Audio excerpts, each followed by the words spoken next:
안녕하십니까. KBS 9시 경남 뉴스입니다. 오늘은 일본군 위안부 피해자를 기리는 국가기념일이었습니다. 경남 곳곳에서 다양한 추모 행사가 열렸는데요. 일본 정부의 공식 사과와 위안부 역사관 건립을 촉구하는 목소리가 이어졌습니다. 보도에 최진석 기자입니다. 하얀 한복을 입은 여성이 위안부 피해자들의 사진 앞에서 살풀이 춤을 춥니다. 통영에서만 22년째 열리고 있는 일본군 위안부 피해자 추모 행사. 시민들은 위안부 피해자들의 넋을 위로했습니다. 추모제는 빛나는 용기를, 정의로, 평화로를 주제로 추모시와 성명서 낭독, 헌화 등으로 이어졌습니다. 참가자들은 우리 정부와 국회가 일본의 역사 부정을 막고 피해자를 보호하기 위한 법을 만들어야 한다고 입을 모았습니다. 또 일본 정부에 진심 어린 반성과 법적 책임을 요구했습니다. 국가 책임을 이행을 하고 법적 배상, 공식적인 사과를 해야 될 것입니다. 그리고 재발 방지를 위해서 일본의 미래 세대들에게 교육을 해나가는 그러한 책임을 보여야 할 것입니다. 거제 문화예술회관과 김해 연지공원에서도 시민평화 문화제가 열렸습니다. 양산에서는 2,700여 명이 8,800여만 원을 모아 양산 도서관 앞에 평화의 소녀상을 세웠습니다. 하지만 경상남도는 공식 추모 행사를 열지 않았습니다. 경남 시민사회단체 47곳은 경상남도의 위안부 역사관 건립 철회와 일본 정부의 역사 왜곡을 비판했습니다. 일본의 역사 왜곡과 훼손이 도를 넘고 있는데도 우리 정부가 아무런 대응도 하지 않고 있습니다. 피해자들의 인권 회복을 위하여 노력해야 하는 국가의 책무유기이다. 정부에 등록된 경남의 위안부 피해자 36명 가운데 현재 생존자는 단 1명뿐입니다. KBS 뉴스 최진석입니다. 청소노동자의 안전을 점검하는 연속 보도 마지막 순서입니다. 정부는 사망사고를 막겠다며 청소차 발판 탑승을 금지했는데 역설적으로 청소노동자는 과로로 재해 위험이 더 커지고 있습니다. 하루 3만 3천 걸음을 걷는 노동자도 있는데 원가 계산에는 이런 환경이 전혀 반영되지 않고 있습니다. 박기원 기자가 취재했습니다. 위탁업체 소속 환경미화원들이 골목을 누빕니다. 3명이 한 팀으로 집집마다 놓인 재활용품을 수거합니다. 하루 수거량은 6톤가량, 청소차 3번을 가득 채워야 합니다. 새벽 4시부터 낮 12시까지 쉴 새 없이 뛰어다녀야 정해진 작업량을 다 맞출 수 있습니다. 잠시 쉴 공간도 쉴 틈도 없습니다. 휴게 장소가 마땅치가 않습니다. 근골격적으로 이렇게 장기적으로 하다 보면 머리가 오지 않을까. 지난달 사망사고로 발판 사용이 금지되면서 작업 강도는 전보다 2배 이상 늘었습니다.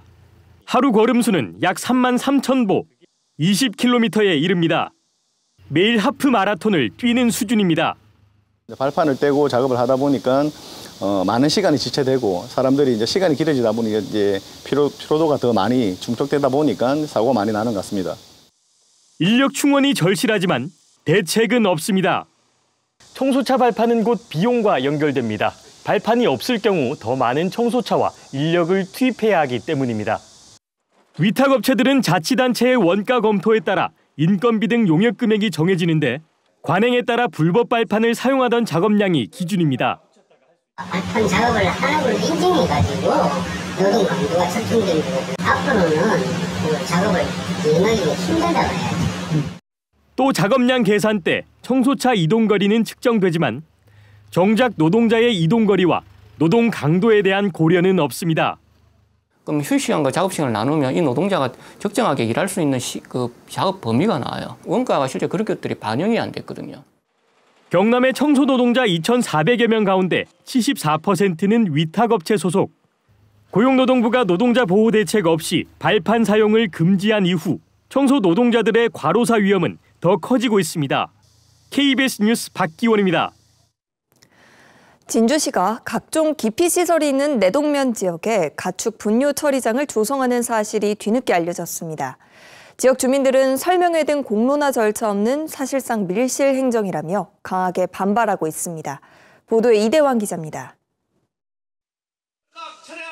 34도에 이르는 폭염 속 주민 120여 명이 진주시청 앞에 모였습니다.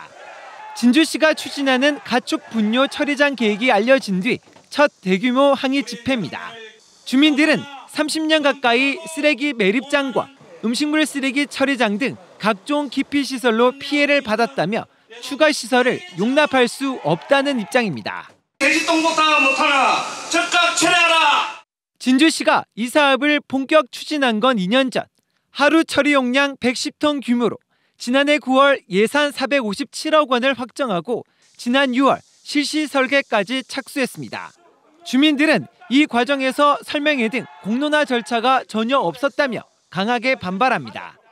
주민 의견을 묻지 않아 행정을 신뢰할 수 없다는 겁니다.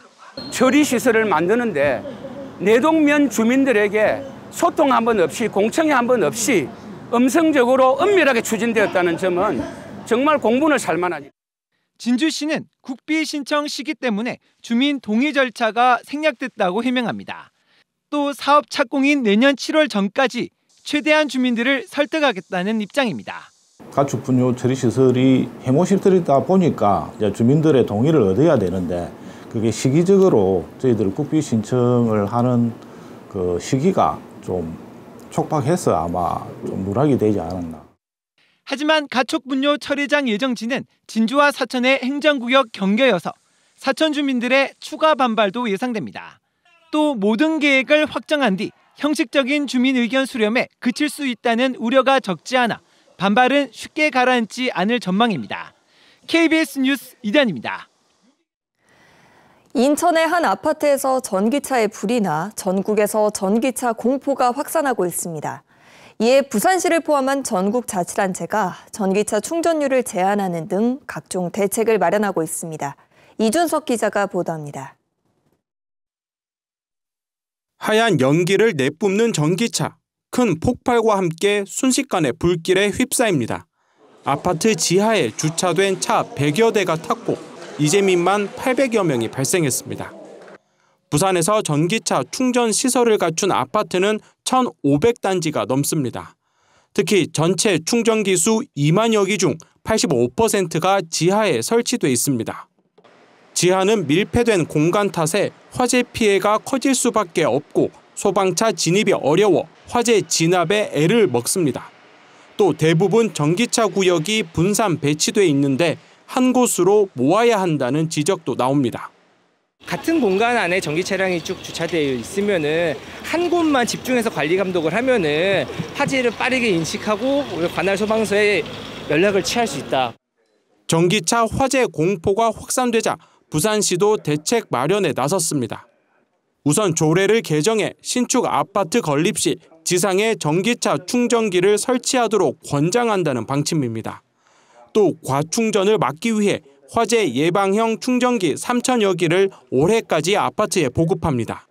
전기차 화재 진압 대응을 신속히 하기 위해 화재 진압용 장비도 140개 추가로 확보해 소방서에 배치합니다. 부산시에서 예비비로 지원이 된다면 각 센터별로 한 대씩 배치하여 전기차 화재에 신속 대응이 가능할 것으로 판단이 됩니다. 다음 달 정부가 전기차 화재 예방 대응책을 내놓기로 한 가운데 부산시는 전기차 화재 예방 전담팀을 꾸려 점검을 강화하기로 했습니다. KBS 뉴스 이준석입니다.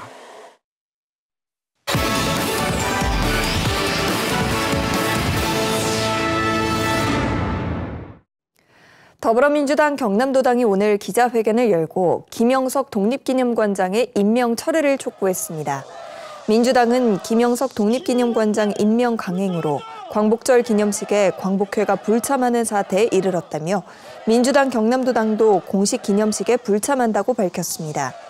앞서 광복회 경남지부는 오늘로 예정됐던 대통령 오찬에 참석하지 않는 대신 내일 경상남도 광복절 경축식에 참석해 규탄 목소리를 낼 계획이라고 밝혔습니다. 경상남도가 경남에서 태어났거나 활동한 독립운동가 34명에 대해 국가보훈부에 서훈을 신청했습니다. 독립운동가 34명 가운데 남차권, 이희루, 이정신 선생 등은 1914년 8월 의령군 정곡면 일대 측량을 반대해 징역 8개월을 선고받았고 김응윤 선생은 1921년 독립군의 청산리 전투 승리 소식을 담은 전단을 배포해 징역 1년을 받았습니다. 경상남도는 입증 자료가 부족해 서훈받지 못한 독립운동가의 자료를 발굴해 왔습니다. 롯데백화점이 폐점한 마산점의 178개 점포에 200만 원씩 상생 지원금을 지급합니다.